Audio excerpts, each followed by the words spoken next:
Welcome to Crisis in Perception, where we examine the systems shaping our world. Glad to be here. Human civilizations have repeatedly expanded beyond the limits of their environments.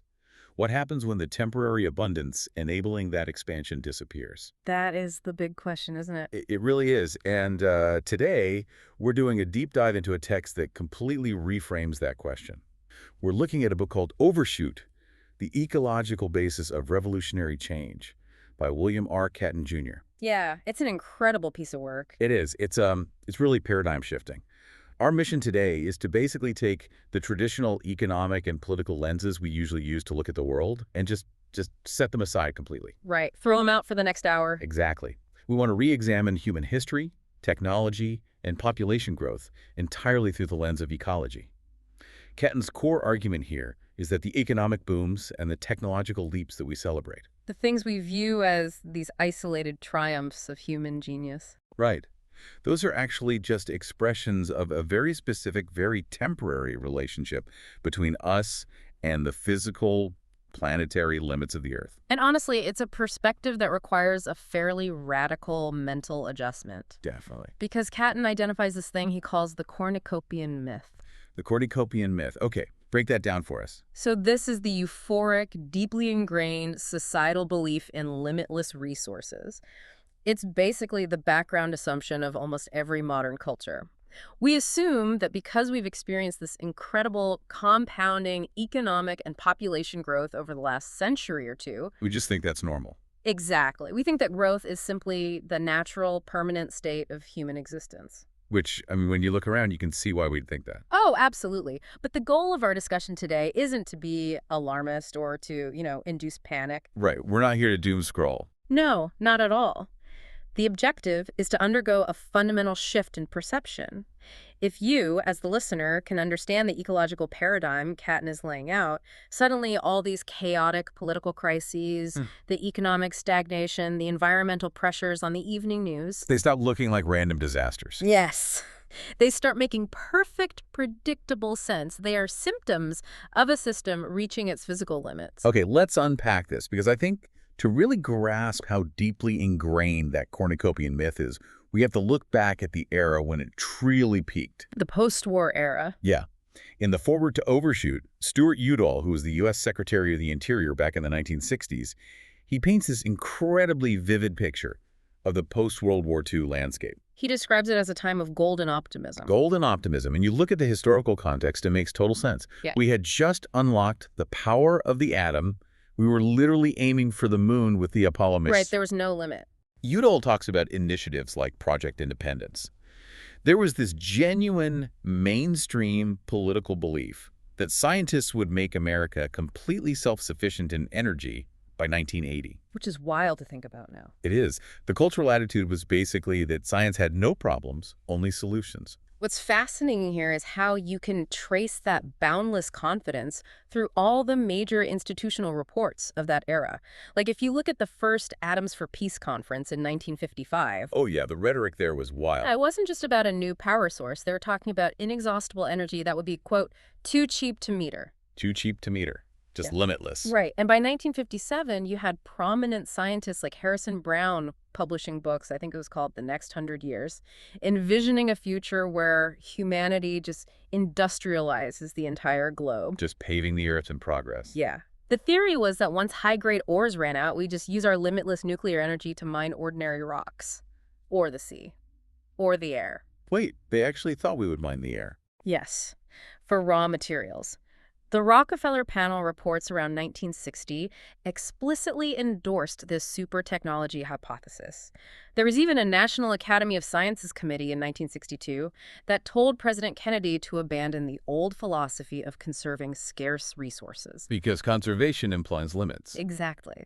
They said we should adopt a policy of the wise management of plenty. They were treating things like nuclear fusion as if they were already in the bag. We aimed our civilization incredibly high because we fully relied on the assurance that tech had conquered nature. But, okay, let me play devil's advocate here for a second. Because didn't that era actually deliver on a lot of those promises? In some ways, yes. Right. I'm thinking specifically about the Green Revolution. Yeah. We're taught in school that this was one of the greatest humanitarian triumphs of the 20th century. You had scientists like Norman Borlaug developing these new high-yield strains of dwarf wheat and rice. Massive irrigation projects. Yeah, and chemical fertilizers. And it objectively saved 1 billion people from starvation in places like India and Mexico. So, are we really saying that viewing the Green Revolution as a triumph of human genius is a mistake? It's not a mistake to recognize the humanitarian outcome. Saving people from starvation is undeniably a good thing. The mistake, according to Catton's ecological analysis, is how we misattributed the source of that success. The source, okay. The cornucopian view looks at the Green Revolution and says, look at what human intellect and plant genetics can achieve. But an ecologist looks at it and sees something entirely different. Those high-yield wheat varieties didn't magically create calories out of thin air. Right, they had to be fed. Heavily fed, they were highly responsive to synthetic fertilizers, herbicides, and massive amounts of irrigation. And what powered all of that? Fossil fuels, petroleum and natural gas. Precisely. Oil fueled the massive water pumps required to irrigate dry land. It fueled the tractors, the combines, the global supply chains, and more importantly, natural gas is the foundational raw material for modern nitrogen fertilizers, the Haber-Bosch process. So the plant genetics were just the vehicle. The actual fuel was the fossil energy. Without that massive influx of cheap, abundant fossil energy, those miracle crops would have failed. We didn't permanently triumph over nature. We simply found a temporary way to turn ancient fossil fuels into food. Wow. Yeah. In some modern agricultural systems, it takes upwards of 10 calories of fossil fuel energy to produce just 1 calorie of food that makes it to your plate. 10 to 1. That's a terrible return on investment. Ecologically speaking, yes. We mistook a one-time geological inheritance for a permanent elevation of our own agricultural genius. When you frame it like that we are essentially eating oil, it fundamentally changes how you view a trip to the grocery store. It's not an agricultural system, it's a petroleum processing system. Exactly. And I think this leads us right into the foundational concept of this entire deep dive. It's a term that wildlife biologists use constantly, but economists just completely ignore. Let's talk about carrying capacity. The most important term in the book. Right. How does Catton define carrying capacity for us? Very plainly, carrying capacity is the maximum permanently supportable load of a given environment. For humans, it is the maximum number of people living at a specific standard of living that a particular environment can support indefinitely. Indefinitely being the key word. It is the absolute crux of the matter. It means supporting that population without damaging the environment's ability to support life tomorrow, next year, or 1,000 years from now. It's a delicate balance. The environment has to continuously supply resources and continuously absorb our waste. Right? I always like to think of carrying capacity like a massive savings account or a trust fund. That's a great analogy. Right, so if you have this large sum of money in the bank and you only spend the interest that the account generates every year, you can live off that account forever. That is living within your carrying capacity. The principal never shrinks. The interest just keeps coming. Exactly. But the moment you upgrade your lifestyle, maybe you buy a massive house or a sports car and you start spending more than the interest, you're forced to dip into the principal. And you might feel incredibly wealthy for a few years. You feel like a king.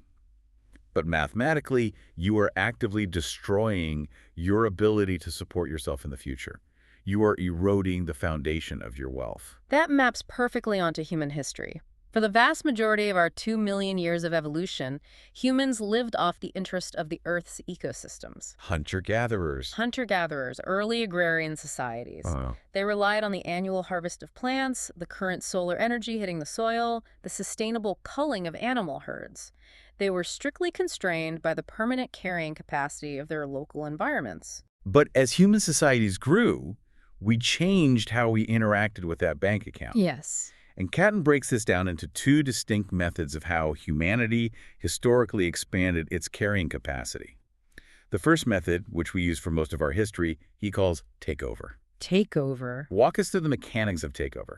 It's an ecological concept rooted in competitive exclusion. It's humans expanding our own carrying capacity by taking over niches that were previously occupied by other species. Displacing them. Right. When early humans walked into a forest and decided to clear it to plant wheat, they were forcefully displacing the deer, the wolves, the birds, the insects. They took the biological output of that land and diverted it exclusively toward human use. And we got really good at that. We did. We didn't have the sharpest teeth, but we had tools. We developed spears, then plows, then firearms. We outcompeted the rest of the animal kingdom for physical space. But there's a hard physical limit to take over. There is. Eventually, you just run out of displaceable competitors. You run out of new frontiers to plow. The Earth's surface area is finite. And if you push takeover too far, you destroy the symbiotic species you actually rely on, like pollinators, or forests that regulate the water cycle. Exactly. And by the end of the 18th century, humanity was rapidly approaching the absolute physical limits of the Earth's annual photosynthetic income. Which is when the monumental shift happens. Here's where it gets really interesting. Around 1800, humanity pivots to a completely new method of expansion. Catton calls it drawdown. Drawdown is the defining characteristic of the industrial age. So instead of just harvesting the annual income of the Earth, the current sunlight growing current crops, We shifted. we discovered how to mine the accumulated exhaustible resources created millions of years ago. We dug deep for coal, pumped oil, extracted natural gas. Ecological savings. Exactly. These fossil fuels represent hundreds of millions of years of prehistoric photosynthesis, compressed and stored underground. Yeah. So rather than living on the annual interest, humanity started drawing down a finite, non-renewable reservoir of ancient energy. And the immediate result of that drawdown was just this explosive surge in human population and power. Unprecedented in planetary history. We went from about 1 billion people in 1800 to roughly 8 billion today. We built megacities, global shipping, airplanes. We felt invincible. But Catton introduces a deeply sobering term for what we were actually doing: diachronic competition. Diachronic competition. It might be the most profound and unsettling concept in the entire book. Define that for us. Diachronic refers to a phenomenon occurring across time. So when Catton says we are engaged in diachronic competition, he means we are actively stealing resources from the future. Pitting the present against the future. Yes. When a global civilization builds its entire infrastructure on the drawdown of exhaustible resources, the dazzling prosperity of the present is explicitly purchased by reducing the options available to those who come later. Let's anchor that in something relatable for the listener, because it's a huge concept. Sure. Think about buying an out-of-season piece of produce, say it's the dead of winter in New York, and you buy a plastic-wrapped avocado grown in South America. Perfect example. To get that avocado to you, petroleum was used for the fertilizer. Diesel powered the tractor. Bunker fuel powered the massive cargo ship. More diesel for the refrigerated truck. Natural gas produced the electricity for the supermarket's lights. A massive chain of energy consumption. Right, and you aren't doing anything malicious. You're just trying to make a salad. But ecologically speaking, that transaction is an act of diachronic competition. You're consuming a tiny fraction of a finite pool of ancient sunlight that took millions of years to form. And once it's burned, it's gone forever. Your descendant, 100 years from now, will not have access to that energy. That is the exact tragedy of the situation. It's an unseen structural competition. This raises an important question. What happens to a species when it builds its entire existence, its entire population scale, on drawdown? What happens when it expands far beyond its permanent carrying capacity? Right. It creates an illusion. Catton calls this phantom carrying capacity. The central pillar of his thesis. Yes. It's a temporary, illusory expansion of the planet's ability to support us. And he uses this great analogy of a farming village and a grain silo. Let's spend some time on this because it really clarifies everything. It does. Imagine a remote village that survives strictly on the grain they harvest every autumn. Their population is stable, checked by the annual harvest. Then they stumble upon a massive subterranean silo hidden beneath the village. Left by some ancient civilization. Right, and it's packed to the brim with preserved grain. The immediate reaction is jubilation, sudden abundance. So they eat their normal harvest, but plus a huge supplementary amount from the silo. Nutrition is no longer a limiting factor, so infant mortality drops. People live longer. The population explodes. Exactly. From a few hundred to several thousand, they feel completely secure. They specialize their labor. People stop farming and become artists or builders because the food supply seems endless. They celebrate their greatness. But their entire golden age is built on phantom carrying capacity. That hidden silo is not magically refilling itself. Every single grain removed brings them closer to the bottom. And the day that silo is finally empty. The village suddenly has a population of thousands, but their environment can still only produce an annual harvest for a few hundred. That is terrifyingly applicable to industrial civilization today. We are that village. The global reserves of coal, oil, and natural gas are the hidden silo. But we don't feel the panic of the shrinking silo, Why not? because our world is so complex and globalized that the limits are entirely hidden from our daily view. And to break down how we hide this from ourselves, Catton brings in the work of George Borgstrom. He was a food scientist who wrote a book in 1965 called The Hungry Planet. Borgstrom coined the term ghost acreage. Ghost acreage, break that down. Borgstrom looked at densely populated nations like the UK or Japan. They appeared to support massive populations on relatively tiny amounts of land. Economists celebrated this as modern efficiency. But Borgstrom saw the trick. Right. He pointed out these nations were surviving by relying on invisible land. They were importing their carrying capacity. He initially broke ghost acreage into two types. The first is trade acreage. This is the agricultural land in other countries dedicated to growing your imported food. If you live in the UK, your physical island is small, but the landmass feeding you includes millions of acres in the American Midwest, Argentina, Asia. You don't see it, but you depend on it. Exactly. The second type is fish acreage.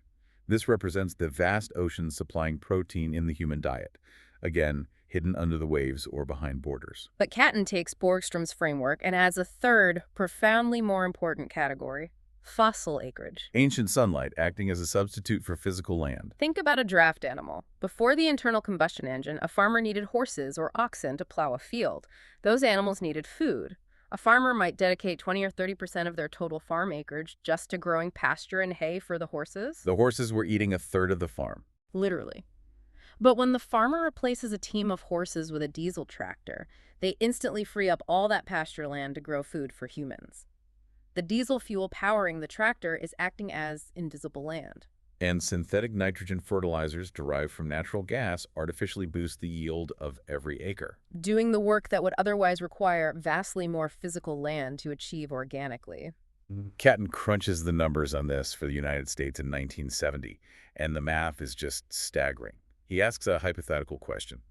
What if the U.S. tried to maintain its 1970 standard of living, but had to replace all its fossil fuels with organic, renewable energy plantations? Like growing corn for ethanol or fast-growing timber. Right, relying strictly on the annual interest instead of the hidden silo. How much land would we need? He calculated that to maintain the 1970 lifestyle organically, the U.S. would need roughly 20 acres of good, arable farmland per person. And how much arable farmland did the U.S. actually possess at that time? Only slightly more than 5 acres per capita. That really emphasizes the point. To support its affluent lifestyle, the United States in 1970 was relying on fossil acreage that was roughly 4 times as extensive as its actual visible farm acreage. The math is brutal. 80% of the carrying capacity supporting the American way of life was phantom carrying capacity. We are a society 80% reliant on ghosts. We're living a 5-acre reality on a 20-acre budget, swiping a geological credit card with a hard limit we refuse to acknowledge. And Catton argues this reliance on phantom carrying capacity has fundamentally altered human nature itself. Yeah, he has this brilliant renaming for modern humans. He says we've evolved out of being merely Homo sapiens. We have transformed into Homo colossus. Prosthetic giants. I love that term. It's a vital distinction in ecology. To measure an organism's impact, you multiply its population by its per capita resource consumption. A traditional Homo sapiens makes modest demands on the ecosystem: a few thousand calories a day, some wood for fire, muscle power. But a modern human in an industrialized society. Completely different creature. We drive 2-ton steel vehicles, live in climate-controlled homes, fly across continents, consume globally shipped goods.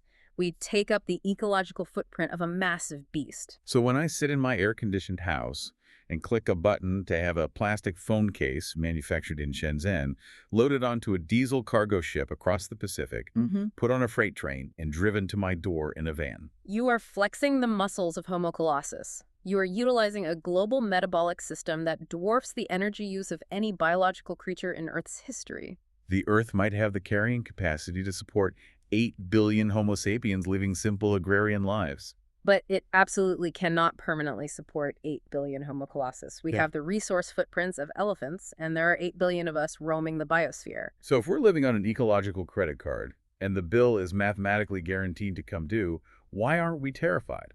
Why do we just assume someone will invent a way out? To explain that blind spot, Catton borrows an analogy from anthropology: the cargo cults. I find this part of the book fascinating. You mentioned this earlier in your notes about World War II islanders.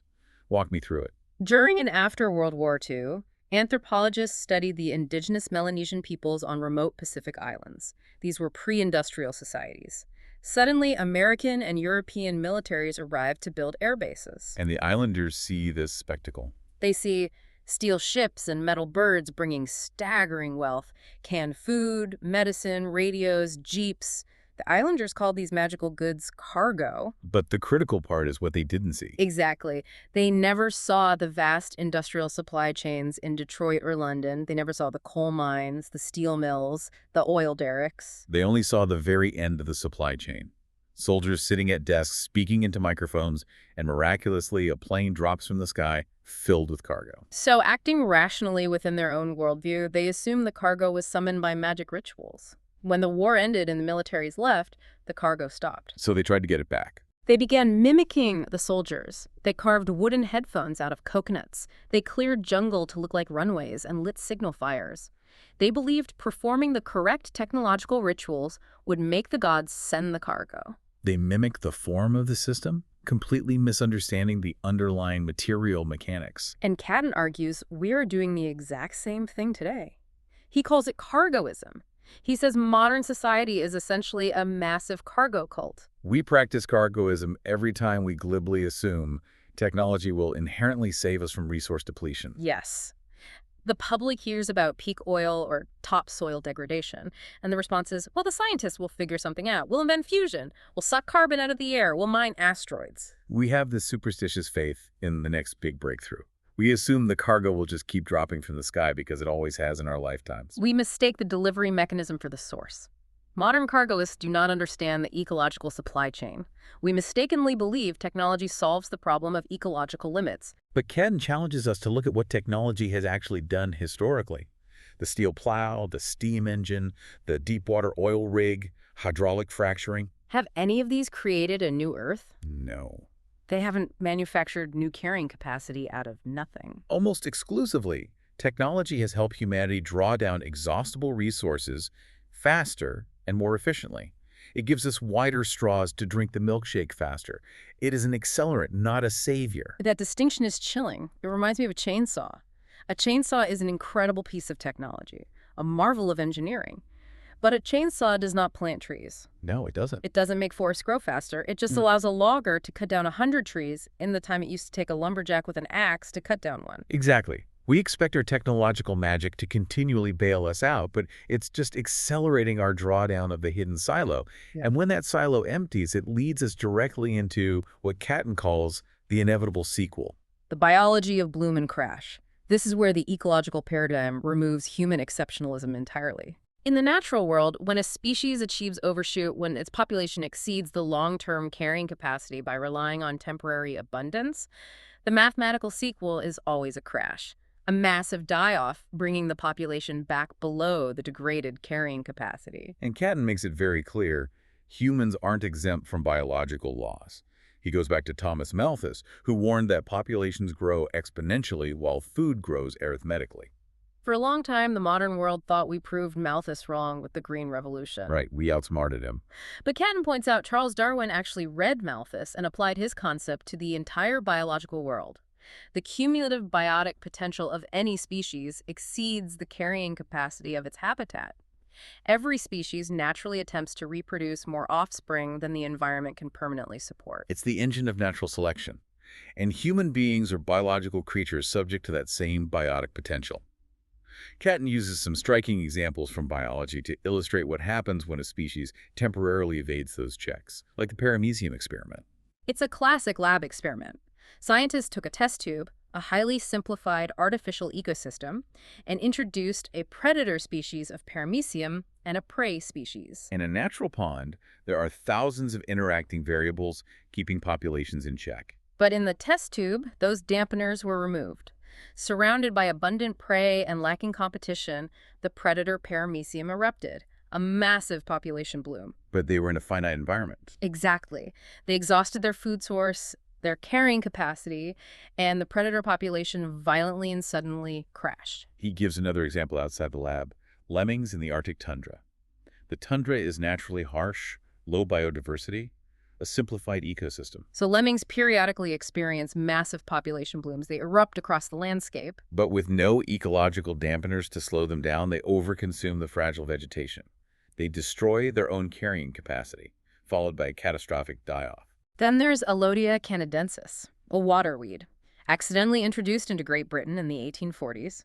Found a new niche with no natural predators, it exploded, choked canals and rivers across the country. And then mysteriously crashed. Biologists believe it bloomed so intensely it completely exhausted some specific rare trace nutrient in the water. Once that finite resource was gone, the bloom collapsed.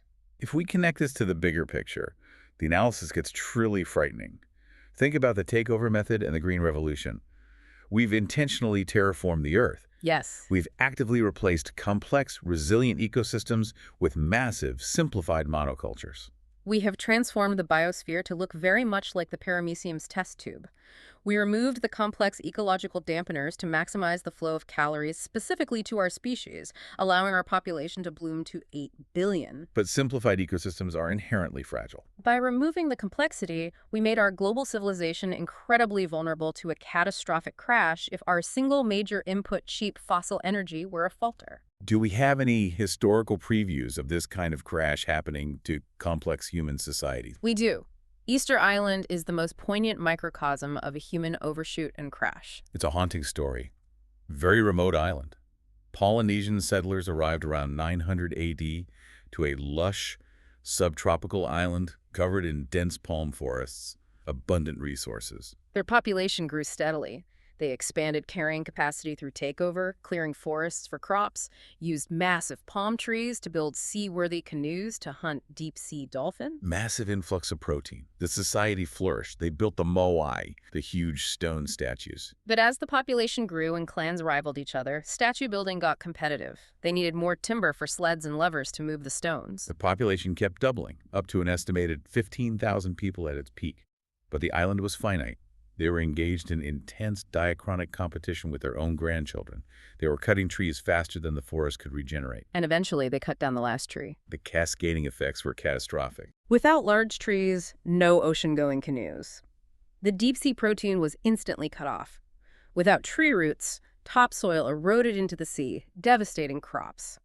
They ate all the native birds, then the rats. Starvation set in. The culture broke down into genocidal warfare over scraps of food. They toppled each other's statues. Evidence of cannibalism. The population violently crashed. By 1886, a society of thousands was reduced to exactly 155 starving people. Easter Island is a terrifying preview because it was a closed system. They couldn't leave. Catton contrasts this with the Irish potato famine of the 1840s. The Irish population experienced a massive eruption fueled by the potato, expanding phantom carrying capacity to over 8 million people. But when the blight arrived, that carrying capacity vanished almost overnight. 1 million people starved. But there is a vital distinction here. During the Irish famine, millions survived by emigrating. To the Americas, Australia, Britain, emigration was a safety valve. For a global overshoot today, emigration is not an option. We are the Easter Islanders on a planetary scale. If the biosphere crosses a tipping point, there are no ships to take 8 billion people to a new continent. We have no other planet. Catton even applies this lens to events we view purely through economics, like the Great Depression. Right, he says we didn't recognize it as an ecological preview because we hadn't run out of physical resources in 1929. But ecologically, it functioned as a carrying capacity deficit. Industrial society relies on what he calls scope enlargement, massive webs of global trade and credit. When those mechanisms broke down, the effective carrying capacity of the industrialized world shrank drastically. Millions couldn't feed themselves because distribution failed. It was a preview of the social and institutional collapse that follows when a culture built on perpetual growth is forced to contract. Exactly. So what does this all mean? If a severe contraction is the inevitable sequel to overshoot, how do we get here? Human nature wants to find a villain. We want to say this was greedy executives or corrupt politicians who designed this trap. Catton's answer is a resounding no one. And this is hard for people to accept because a villain implies an easy solution. Overthrow the villain, solve the problem. Right. To explain this, Catton applies sociologist C. Wright Mill's concept of fate. Not mystical destiny, but historical fate. It is the summary result of innumerable, small, completely innocent decisions. I really want to emphasize this. The looming reality of Overshoot wasn't planned by an evil cabal. We arrived here because billions of individuals made rational, well-meaning choices. Think about a pioneer farmer trading his horse for a fossil-fueled tractor. He wasn't plotting to deplete geological reserves. He was just a father trying to plow more land so his kids wouldn't go hungry. Or a mother getting her child vaccinated. She wasn't trying to cause a global population explosion. She just wanted her baby to survive. Every single one of these decisions was rational and good. It's the tragedy of our own success. The sum of a billion innocent choices inadvertently created a macro-level system of diachronic competition. We are the victims of our own spectacular ingenuity. And we need to be clear about the impartiality of Catton's analysis. The environmental pressures, economic stagnation, political polarization we see today, these are symptoms of this ecological reality. They are not the fault of a specific political party or economic ideology. Historically, Western capitalists and Soviet Marxists shared the exact same cornucopian myth. They just argued over how to distribute the spoils of drawdown. Nature plays no favorites. The carrying capacity limit is a cold, physical reality. And that profound misunderstanding is the core theme of our show, the crisis in perception, the gap between how we interpret the world and how ecological systems actually function. We built our culture to interpret every year of GDP growth as permanent progress, but it's actually the rapid, unsustainable consumption of our geological inheritance. Because we lack the vocabulary, we misread the news. Take pollution. We view it as a nuisance, a localized hazard we can clean up with the right regulations. But through an ecological paradigm, pollution is actually habitat damage. Catton compares industrial humanity to yeast cells in a vat of wine. Walk us through that. As yeast cells consume sugar, they multiply. But they excrete alcohol, an extra metabolite, a toxic waste product. In the closed system of the vat, the alcohol concentration gets so high it poisons the yeast. They pollute their habitat until it can no longer support them and they die off.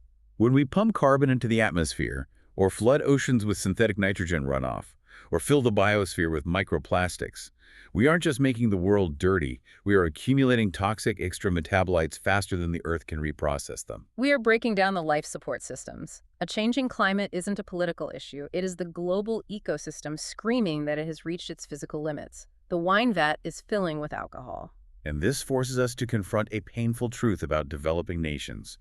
The noble belief was that eventually, every nation would reach Western levels of industrial consumption. We thought we could lift the whole world into the age of exuberance. But the brutal math of the ecological paradigm shatters that dream. Europe and America industrialized when the world was sparsely populated and planetary reservoirs were untapped. The silo was full. Today, there simply isn't enough physical planet for 8 billion people to all become Homo colossus. The Earth doesn't possess the geological reserves or the biological sinks to absorb the waste of 8 billion high-energy prosthetic giants. It destroys the comforting conviction of the privileged world. Egalitarian dreams of universal Western affluence fundamentally defy ecological reality. It's a bitter pill to swallow. So if there's no technological fix coming, and carrying capacity is shrinking, what's the point of realizing all this? Why read this book if it just offers despair? Because recognizing reality is the only way to mitigate the damage. This paradigm shift doesn't offer a magical fix, but it saves us from misplaced anger, radicalization, and societal fracturing. When people experience declining living standards and they don't understand its ecological overshoot, they look for scapegoats. They blame immigrants, capitalists, socialists. That misplaced resentment leads to the genocidal factionalism that tore Easter Island apart. Understanding our predicament allows us to face a difficult future with clear-eyed realism.